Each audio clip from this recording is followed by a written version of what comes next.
Brought to you by TechnoSpark 20 series smartphones.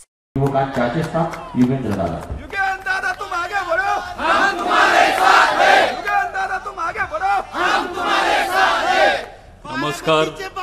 नमस्कार इथं खरं तर मी साहेबांच्या समोर, ताईंच्या समोर, माझे वडील सगळ्यांच्या समोर पहिल्यांदाच मी बोलतोय। त्याच्यामुळे जर काय विषय राहून गेले तर आत्तापासूनच मला माफ करा, त्याबद्दल मी दिलगिरी व्यक्त करतो। साहेबांबद्दल मला खूप आदर असल्यामुळे मी आज जसं मी नेहमी बोलतो तसं मी प्रयत्न करीन। आता इथं उपस्थित असलेले आपले पवार साहेब, सुप्रियाताई, रोहित दादा, राजू दादा, रणजित अण्णा, श्रीनिवास बापू,